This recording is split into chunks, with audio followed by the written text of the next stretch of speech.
Stop the stopping of spooky season before it's even fully arrived. I've been to several stores these last couple of days and all of them are slowly fading out all the Halloween decor to make room for Christmas.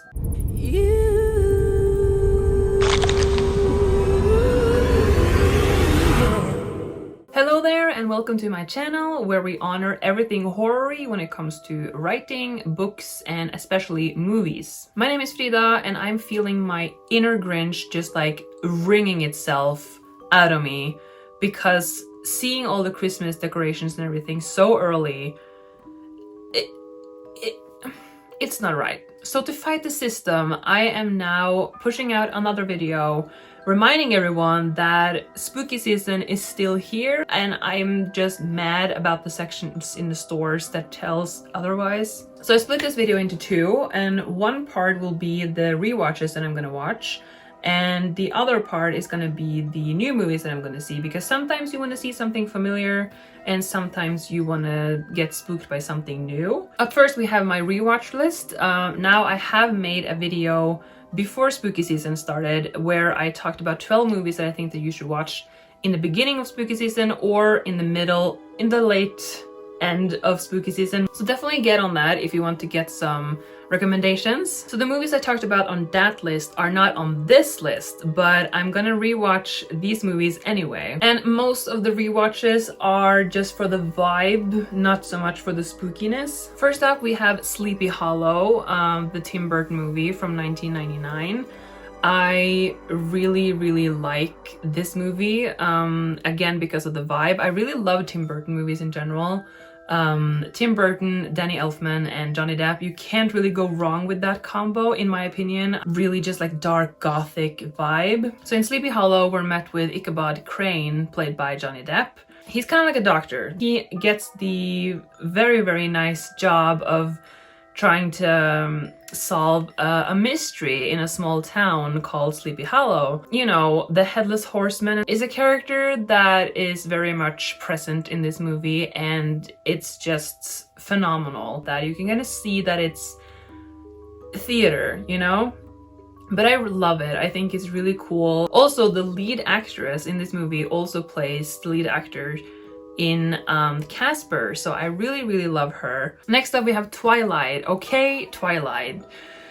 I know, it's not like the spookiest movie, but it's a rewatchable movie for me for many reasons. I think everyone knows without having ever seen the movies or read the books, but you know, it's about Bella Swan who moves to Forks, and here she's greeted with these obnoxiously beautiful people, and they are vampires. So she falls in love with the main hottie, which is Edward Cullen, and he falls in love with her too, and it's just like this very like Romeo and Juliet type scenario. I love these movies. I mean, I think this is like a movie franchise that's kind of like a guilty pleasure for a lot of people, and also it's nostalgia because it came out when I was a teenager, so you know, it's vibes all around. I love Twilight. I love Twilight. I'm a Twilighter. Next year, me and my best friend are going to Forks actually, and I'm so excited about that. I'm gonna buy so much merch. Look forward to that. I look forward to that. Everyone liked that. The next movie I'm gonna rewatch is The Perfection from 2019, and it's a Netflix movie. It's so like the plot twist and everything isn't gonna be surprising, obviously, because I have seen it already. So it's about this prodigy who leaves her musical school to take care of her mom, and she returns to the school. Another prodigy has taken her place, and you know, you kind of see the intrigues between the girls. The scenes where it's really creepy is really creepy. You know, I'm not gonna say much about this because you need to watch it. It's got some of the best satisfying and also horrible endings I've ever seen, and I'm definitely gonna bring this movie with me when I'm talking about movies in a completely different list about movies that has, you know, a little bit of body horror. You know what you have to do? And then the next one, we have Harry Potter and the Order of the Phoenix. This is the first movie in the Harry Potter series that I feel like things are getting really dark and serious. Everyone is now finally understanding and realizing, admitting that Voldemort is back and Harry wasn't telling a lie. And I'm looking forward to watching all of them, but we're starting here. So those were my rewatches, but I also have some new movies that I've never seen. Obviously, I've heard about them, but I've never gotten around to see them. So now it's finally time to give them a watch. So the first one I'm gonna watch is called Mom and Dad, and it stars Nicolas Cage. And it's a horror comedy. A teenage girl and her younger brother must survive a wild 24 hours during which a mass hysteria of unknown origin causes parents to turn violently on their own kids. So it's like a crazy like suburbia type story where the parents catch some kind of weird disease and the children probably have to like figure out what's happening and then defeat the parents, I guess. It sounds redonkulous, but that's been Nicolas Cage movies lately and I'm all for it. I'm really interested in this, and I rarely watch horror comedies, which is kind of like on the contrary, like on one of my videos I talked about horror comedies, but I don't really watch them that much.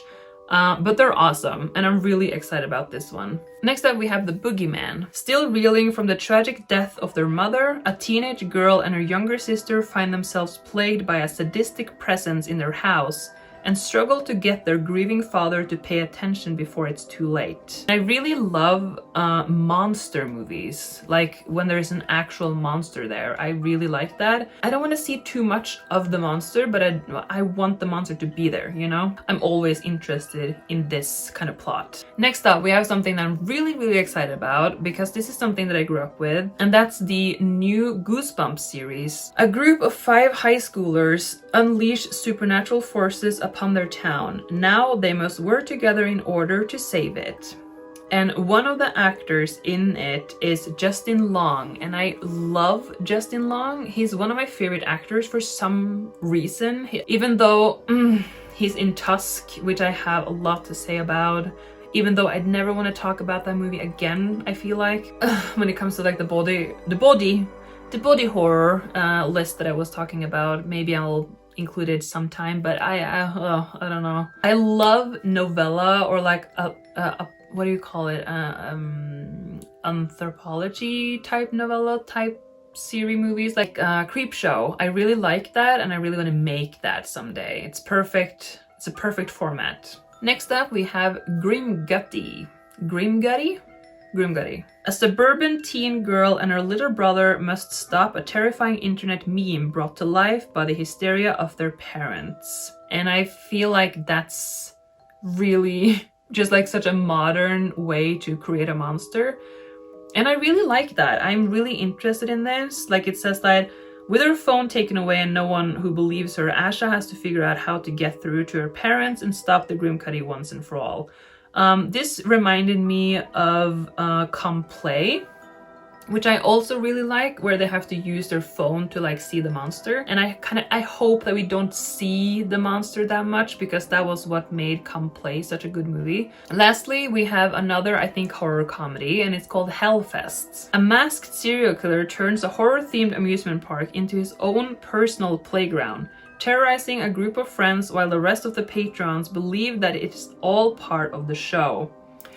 I love this plot, and I feel like this can get pretty gruesome. Like I said, I don't watch a lot of like horror comedies, but this kind of reminds me of 31, Rob Zombie's 31, where people are waking up in a kind of like Saw kind of type-esque situation, where they have to like escape a slaughterhouse that is being hosted by these really rich bored-ass people who unleashes clowns upon them that kill them one by one in really gruesome ways. And this kind of feels like it can go that way, and I'm really excited about watching this. So those are my picks for the remainder of October. I may change it up a little bit, and like I may not even finish watching the rewatch list or the actual new list. I may also watch some of the movies that I mentioned in my 12 spooky movies that you should watch before spooky season movies, because I haven't rewatched all of them yet. So they may take places for some of these movies, but we'll see. So if you didn't know, I have a concept that I created back in 2018, which I call Spooky Week, where I unleash upon the world 7 spooky stories on the last week of October, like leading up to Halloween, which is the last story that I will publish on that day. So I'm in the process of finishing that. Not finished at all. I've finished like 2 stories, but I have all the ideas. I just am lacking the execution. Yes. All right, so moral of the story, hang on to your Halloween decor for as long as you can, and just embrace that we're still here with spookiness. I'm still here enjoying spookiness. I'm shoving Christmas far away. Stop it. Stop it. So I'll see you in another video really soon. So spook to you soon.